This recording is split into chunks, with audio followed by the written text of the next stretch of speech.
हाथ पर हाथ धरकर मत बैठे रहो, अपने कर्म को करते रहो।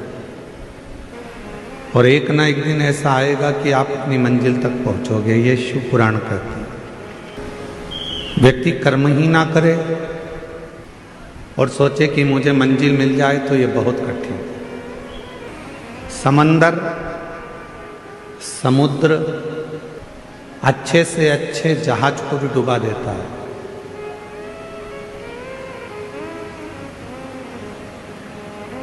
समंदर, समुद्र अच्छे से अच्छे जहाज को भी डुबा देता है। समुद्र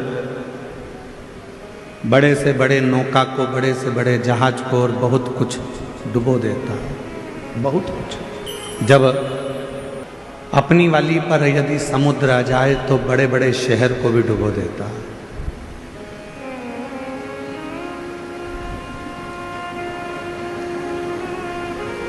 समंदर, समुद्र जहाज डुबो देता है, बड़े बड़े क्रूज डुबो देता है, बड़े बड़े शहर को भी वो अपने अंदर सामर्थ्यता रखता है डुबोने की।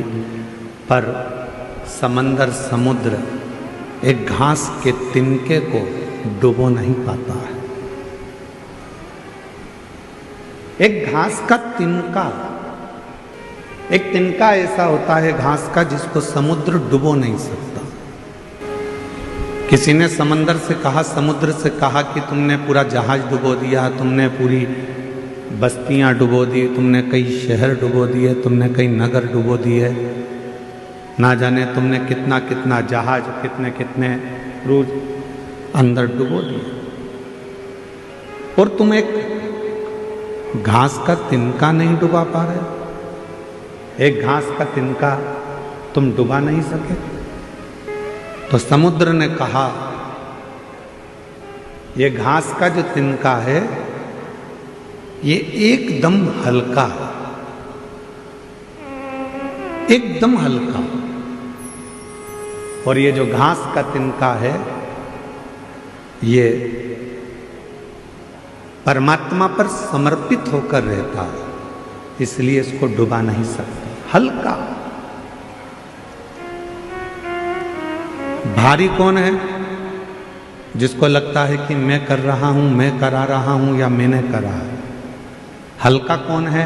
जिसने सोच लिया कि मैंने कुछ नहीं कराया, कराने वाला तो देवाधिदेव महादेव है, मैं तो केवल एक निमित्त मात्र। फैक्ट्री में काम करने वाले मालिक को ज्यादा चिंता होती है कि फैक्ट्री में काम करने वाले मजदूर को ज्यादा चिंता होती है फैक्ट्री की। फैक्ट्री की चिंता मजदूर को ज़्यादा नहीं होती, फैक्ट्री की चिंता मालिक को ज़्यादा होती है। बिजली का बिल जमा हुआ कि नहीं हुआ, फैक्ट्री में यह काम हुआ कि नहीं हुआ, फैक्ट्री में यह कार्य होना था हुआ कि नहीं हुआ। मजदूर को तो नौकरी करना है, उसको तो तनख्वाह मिलेगी। तुम्हारा बिजली का बिल जमा हो चाहे ना हो, तुमने कोई कार्य किया हो चाहे ना किया, उसको तो तनख्वाह मिलेगी। चिंता किसको? तो कहा मालिक को चिंता है, रात भर सो नहीं पाता, जागता रहता है, नींद की गोली खाता है, विश्राम करता है पर नींद नहीं आती, नींद उछट जाती है क्योंकि मालिक को चिंता है। नौकर को, काम करने वाले को, सेवादार को कोई चिंता नहीं, चिंता मालिक को। उसी तरह काम करने वाला एक सेवक, नौकरी करने वाला एक व्यक्ति हल्का होकर जिंदगी जीता है कि उसको मालूम है कि जो होगा सब सेठ का होगा, मुझे तो जितना काम दिया है उतना करना। कथा कह रही है,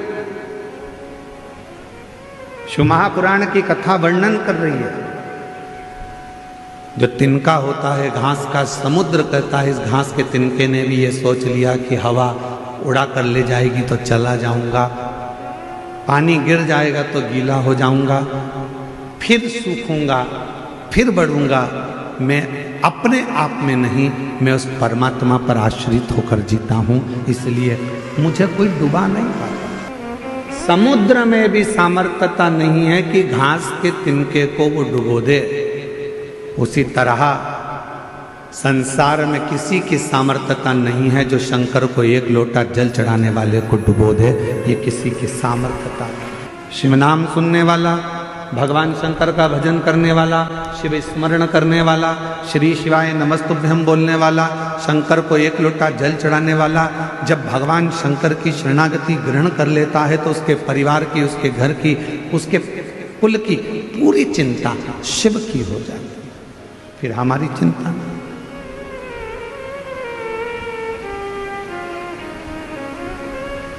हल्के होकर जो सब परमात्मा पर छोड़कर,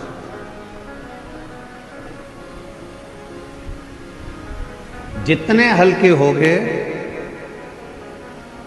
संसार के लोग, दुनिया के लोग आपको डुबा नहीं सकेंगे। जितने हल्के। घर किसका? देवाधिदेव महादेव का। परिवार किसका?